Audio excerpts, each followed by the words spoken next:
Hey, it's mehrban. Welcome back to another episode of the podcast. I hope you're doing well and playing a lot of tennis and staying safe as well. I've been playing a decent amount, especially on Thursdays, Fridays, and Saturdays, getting in some league play as well as a fun social event near me in Maryland, and then playing with some friends. But today I want to talk to you about how you can develop an explosive forehand. And I actually did a 5-day forehand challenge with a group of Tennis Files fans, and it went really well. And so if you're interested in doing that in the future, then just send me an email, or I might actually include a link in the show notes. But if you don't happen to see that link, just email me at mehrban@tennisfiles.com. But I want to go through these 5 keys.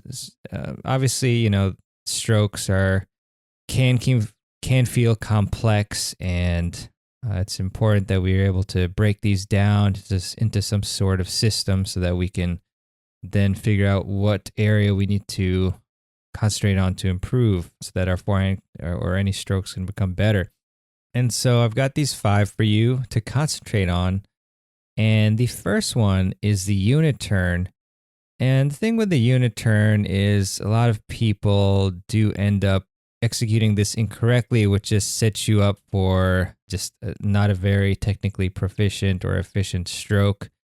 And so it's really, really important that we first concentrate on this unit turn and make sure we get it correct. And so the thing is, like I said, people will fail to use their body in an effective manner. A lot of you probably have heard of the kinetic chain, but basically what you want to do is initiate your unit turn with your hips and your shoulders. So those are what's going to be driving the unit turn and not the arms. So I encourage you to take some video of yourself and really try to determine what it is that is initiating that unit turn. Is it your upper body, like your arms, or is it your hips and then your shoulders? So, I mean, if you practice this, simple hip and shoulder turn, you're going to notice that your arms are staying pretty stationary, and that's pretty much what we want. So focus on that hips and shoulder turn, and then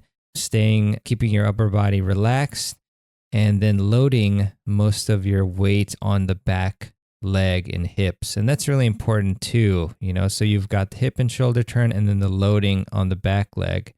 And that is because you are going to then use all that energy that you've stored in the back of the back leg to then uncoil. And so one drill that you'd want to do, as I kind of just mentioned, is put your hands on your hips and then turn so you kind of pretend that you're in like a forehand stance, right? And like you're going to do a unit turn. So place your feet, apart in the same distance that you would for a forehand. And then you simply want to just feel that hips and shoulder rotation and then load into the back leg. And your back leg can be kind of turned a bit outward to promote that rotation. So definitely do that. And then after that, you can grab a racket and then practice the same sort of rotation into the back leg. So once we get that unit turn correct, then we want to go to the uncoiling. And I'll just step back for a second and say that, that this is applicable to pretty much any grip.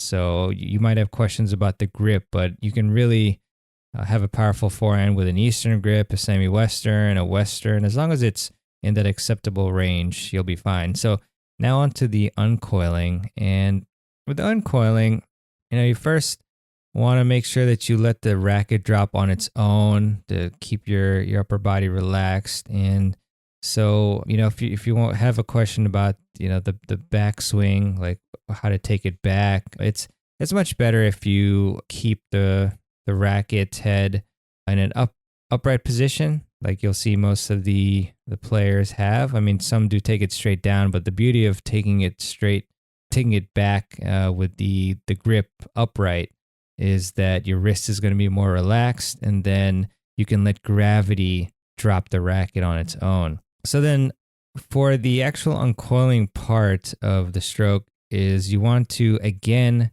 lead with your hips and shoulders. And so this is another problem. And even something that I did on my backhand is I was properly loading, but then on the uncoiling, I would actually let my arms lead, or I would initially rotate with my hips and shoulders, but then my arms would overtake them.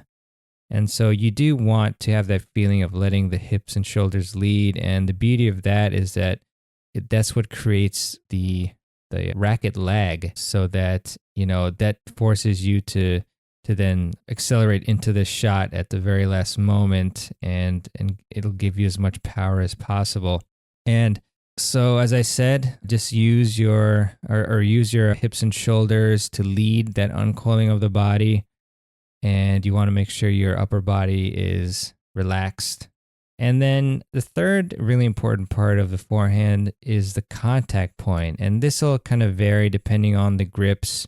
So if you have an Eastern grip, then your contact point is going to be lower, maybe around the hips or so, than it would be with the semi-Western. And then the Western usually likes a higher contact point than both of those grips. But the contact point, you want to make it as consistent as possible and in the optimal place as possible. Because if you think about it, the more variability you have from that point, it's going to make for a much tougher shot. If you're hitting the ball right by your ankles quite a bit or excessively high, then you're not going to necessarily have such a great and powerful shot. So that's really what you want to do to your opponents, is make them hit shots that are in an uncomfortable contact point. Like, for example, when we're trying to hit heavy high balls to the one-handed backhand, because that is A, an uncomfortable contact point, and then B, you need really good technique and some strength to be able to execute a high one-handed backhand. So try to use your footwork to get yourself to hit the ball in an ideal and consistent contact point. And you really find, even by just making that one adjustment, that you will be hitting much more powerful forehands and ground strokes in general, and volleys as well. Then the next place to concentrate on would be the finish. And this is where a lot of amateur players go wrong as well, is not having that full finish on their stroke. The players will often stop the racket at some point before a natural finish. But, with the finish, the key to that is to, the purpose of it is to naturally decelerate your racket. So you're effectively unnaturally stopping the swing. So that's going to be bad for your body as well as the finished product of your stroke. So a very simple drill is to catch the racket when you hit the forehand. So force yourself to catch that racket at the end, and that will produce a full length swing as well as a much bigger and more powerful forehand. So just let it happen naturally and catch the racket. And there can be some variability again in exactly where you catch the racket. So kind of just find out for yourself what that natural place should be, whether that's right by the opposite shoulder, or is it a little bit lower or higher, and then just consistently catch the racket. I think if you watch Team hit forehands in practice, he'll consistently be catching the racket, at least the videos that I've seen of him. So it's some good inspiration to use for you. And then the fifth key is your footwork, or your stances, and you need to use the right footwork for your objective. The main stances that we often see are the open stance, the semi-open stance, and the neutral stance. So a lot of people, myself included, use the open stance, but sometimes it's better for us to use the neutral stance, because in the neutral stance, we're often stepping forward. That neutral stance allows us to step forward and attack the ball, which is what you want with short balls and any shots that you have time to set up and attack. And I remember talking with Emilio Sanchez on the podcast, might have been like a year ago, around the 130s or 20s or something like that, episode-wise. And he was saying that too many players just stand and wait around and then get into an open stance and hit the ball, when in reality, what you should be doing is moving up and attacking the ball with a neutral stance and then stepping into the ball. So just keep that in mind. But obviously, if you're in a rally, fast-paced rally where you're not really able to attack too much, then you can be using the semi-open stance, which I do use a lot. And then, of course, if you need to chase for a wide ball, then you're going to need to use that open stance.